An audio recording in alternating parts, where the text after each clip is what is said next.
Hey guys, what's going on? James here, and I'm going to be having this small clip at the start of every single one of my videos leading up to this event. It is the first ever meetup kind of event that I am going to be doing ever for the MrBucsNation community. Is the MrBucsNation Game Watch meetup. You guys see it up here in the top left of your screen. Buccaneers versus Rams, September 29th.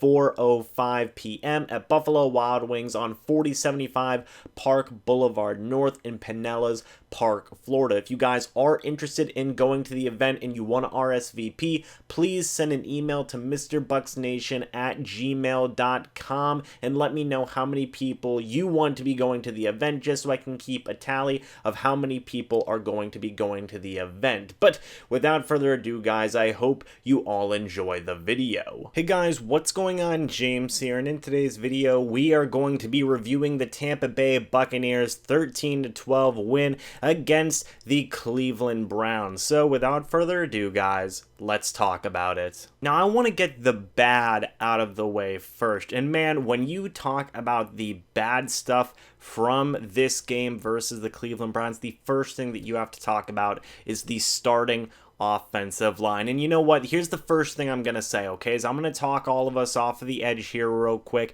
is I think that this unit can go back to being pretty decent. They looked overall pretty good in the first two preseason games versus the Pittsburgh Steelers and versus the Miami Dolphins, and I will admit, in this game they got absolutely battered. They had a terrible game. They could have gotten Jameis Winston hurt, okay, and that's not good under any circumstances. All of them will admit to that. DeMar Dotson got interviewed after the game and he said, "Oh my god, we look terrible. We can't do that again. We will get better, and it starts with me," which obviously that's DeMar Dotson being the veteran leader that he is. Love the big guy. But obviously, this unit has to do better. It has to. And I think it will do better one way or another. Obviously, Bruce Arians, Harold Goodwin, Byron Leftwich, they're going to get with those guys and they're going to say, "Hey guys, you can't really do this." And fair credit to them, they were going up against a very, very, very good front seven that the Cleveland Browns have constructed. Guys like Olivier Vernon, Christian Kirksey, Sheldon Richardson, and Myles Garrett, all tops of their positions in this league right now.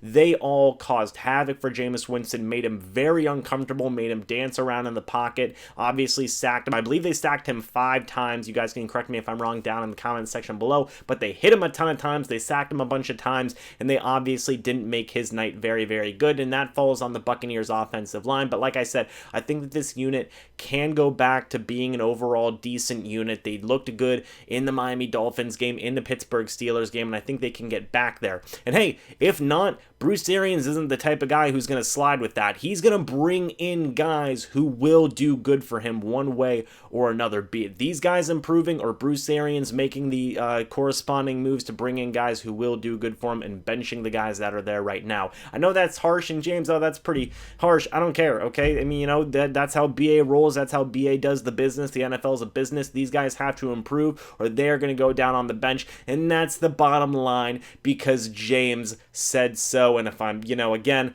the offensive line, they had a really, really game. The guy that I want to talk about that just continues to go on a downward slope in terms of his overall preseason plays, Andre Ellington. And look, I love Andre Ellington. I want nothing but Andre Ellington to succeed. At the start of the preseason and at training camp and whatnot, I was very impressed with Andre Ellington as a receiving back. I thought he was doing a very, very good job. The one flaw that I've seen in Andre Ellington's game so far, aside from the fact that he's running behind a very not good backup offensive line that the Buccaneers have right now, is the fact that this guy is really, really struggling with pass blocking. Man, Andre Ellington is struggling with pass blocking. It's definitely not a fun thing to see, but I really want to see him improve. He is losing this third running back spot job right now to Dare Ogunbowale. Maybe the Buccaneers will carry 4 running backs. Maybe they won't, but I really want to see Andre Ellington improve. A quick thing that I want to talk about is Bradley Pinion in the punting game that the Buccaneers had in this game. Not looked good at all. Did not look good. And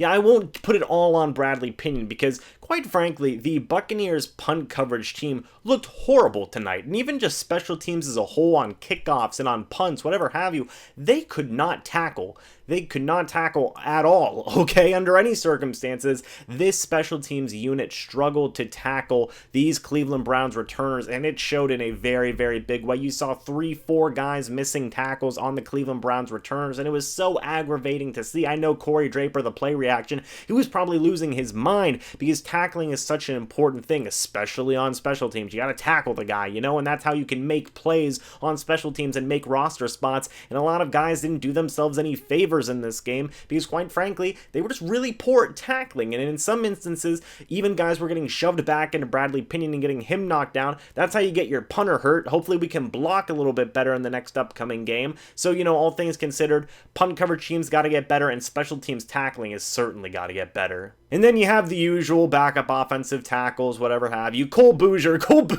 what the God, Cole Bouger. Anyway, the next thing I want to talk about is the referees and the penalties. And I will say the referees did miss some penalties. It happens. I'm not too worried about that. But I will say the penalties were a little annoying for me, and I know a lot of Bucs fans as well. I believe the Buccaneers had 8 penalties in this game, which ties their number that they had against the Miami Dolphins, which isn't great. I believe they had 8 or 9 penalties again, or 8 to 10. Okay, let's just say 8 to 10 penalties. Let's say at the absolute most they had 10 for the purposes of this video. If they had 10 penalties, then that's obviously 4 above the average that we want. We usually want 5 to 6 penalties in any given game, and the Buccaneers are still struggling with it. Still better than obviously what they were giving us in the Pittsburgh Steelers game, but it's definitely not much better than what we were seeing in the Miami Dolphins game. So you still want to see that discipline, and we you know, continue to kind of get better and better as the weeks go on. And obviously we were seeing some penalties from even the starting defense now with the Tampa Bay Buccaneers, and this, you know, a little bit of the starting offense as well, which isn't good. Okay, it's not good when your starting units are getting penalties. It's a little bit more excusable when the backups are getting penalties because it's preseason and they won't be playing a whole lot. But when your starting units are getting penalties, that's when you really need to start cracking down on that discipline and really start cutting down on these penalties, because that stuff can translate into regular season games, and we don't want these drive-killing penalties or these drive-saving penalties against the opponents to happen in these regular season games, because it can really cost you the game. Obviously, you know, let's say the Cleveland Browns have a 3rd and 5 and something like that, and you get the stop, but oh wait, there was a face mask, so it's an automatic first down, or oh, a roughing the passer penalty, and it's an automatic first down for the Cleveland Browns. That can really demoralize the defense and really make things way more tougher than they have to be. So get more discipline, cut down on the penalties, please, and let's just move on. All that being said, now we can start talking about some of the stuff that I thought was really good in this game. The defense, holy crap. I think the Cleveland Browns had 6 drives that were either at midfield or started in Buccaneers territory. That's what I'm talking about the Buccaneers punting unit not looking good in this game. The Buccaneers held the Cleveland Browns to 12 points in this game. Keep in mind, Baker Mayfield and the starting Cleveland Browns offense played the entire first half. The Buccaneers defense shut down Baker Mayfield in a next level way. Okay, Baker Mayfield looked awful in this game, and that was absolutely wonderful to see. I was very happy to see that. I thought that the Buccaneers defense did a wonderful job of containing Baker Mayfield, containing these Cleveland Brown receivers. And I know the Cleveland Browns, they didn't have Odell Beckham Jr., they didn't have Jarvis Landry, they didn't have David Njoku, they didn't have Nick Chubb. I don't want to hear it, okay? If Baker Mayfield is supposed to be this next level god tier quarterback that everybody is saying that he is, at least in the national media, he should be able to work with what's around him regardless, especially since he's got the offensive line blocking for him the way they are. I believe the Buccaneers got to Baker Mayfield on a sack twice, which, you know, is a good amount. You know, I believe they got to him 2-3 times for a sack, which is, again, a very decent amount, but I will say that Baker Mayfield had loads more time than Jameis Winston had in this game. So, you know, I do think that the Buccaneers defense made the Cleveland Browns offense and Baker Mayfield look a little bit silly out there. So that was very awesome to see. Some of the players that stood out on this Buccaneers defense, guys like MJ Stewart had a phenomenal game. Baker Mayfield targeted him a lot. That was pretty interesting. Carlton Davis had a phenomenal diving pass breakup that looked awesome. Darian Stewart got a little bit of pressure in there as well. He continues to do very good despite only being on the team for like 2 weeks at this point. He did a great job. Carl Nassib brought the pressure, and Ndamukong Suh brought the pressure. Shaq Barrett brought the pressure a little bit. Jordan Whitehead picked off Baker Mayfield. That was awesome. He had a couple of tackles as well. He did did a very, very good job. I was also very impressed with Rakeem Nunez-Roche. That guy's making the roster, and that guy honestly might be a starter over William Golston. I will say William Golston, he did have a pass deflection in this game, so he did pretty decent in his own right. Kevin Minter, one half of the machines. He still continues to be a tackling machine. So all in all, the defense just looked great, from the pass rush to the secondary to the red zone defense. The red zone defense was absolutely phenomenal. There were a lot of players that looked really good on this defense. On the offensive side of the ball, obviously not a whole heck of a lot going on since the Buccaneers only scored 13 points in this game. But again, shout out to Tanner Hudson. He was, just absolutely continues to be great. Tanner Hudson, tight end 3, you guys know the drill at that point. Join the movement. Ryan Griffin continued to look good. Blaine Gabbert did sustain a dislocated shoulder, I believe is what they're calling as the injury right now. So this might be the season that Ryan Griffin is finally the main backup behind Jameis Winston. We're going to have to wait and see as to whether Blaine Gabbert gets surgery or not on that shoulder. It could depend on how long he is out for. But yeah, it's looking like Griffin does have a chance to be the, full-time backup behind Jameis Winston if Blaine Gabbert can't go for a few weeks into the regular season, so keep an eye on that. Jordan Leggett had a touchdown grab. That was pretty nice. He definitely could be a practice squad guy, and honestly, that was kind of it. I wasn't necessarily too impressed with anybody else. Chris Godwin, I was definitely impressed by Chris Godwin. He made some good plays, but aside from those 4 guys, there wasn't a whole heck of a lot more to be impressed on the offensive side of the ball. Dare Ogunbowale didn't do a whole lot running the ball. He did make a couple of plays receiving in the ball, but that was pretty much it. And after that, that's really it. Again, 13-point game, you're not going to get a lot. I will say Ryan Griffin, he's looking like an absolute stud. He continues to look like the preseason beast that he is. There were a couple of pass catchers that did a pretty decent job as well. Last thing I want to talk about in this one, I know people are going to freak out about it just like the offensive line, but I'm again here to talk you off the ledge. Let's talk about it. Matt Gay.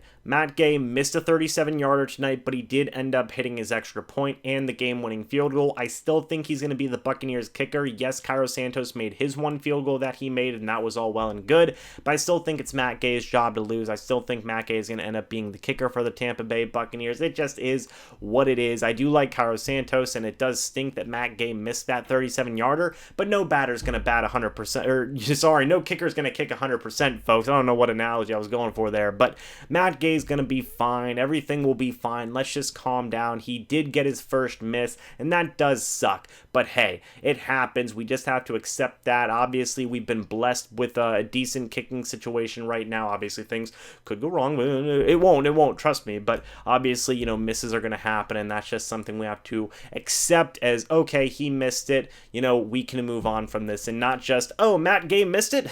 Time to get rid of that guy.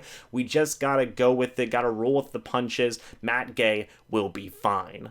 Guys, that's it for this video. Let me know what you thought about this game down in the comment section below. What did you like from this game? What did you hate from this game? Is my list pretty spot on? Let me know what you thought about all that down in the comment section below. But thank you guys so much for watching this video. I hope you all enjoyed. But until the next video and the next live stream, I'll see you in the next one. But until then, and as always, guys, goodbye for now, and go Bucs!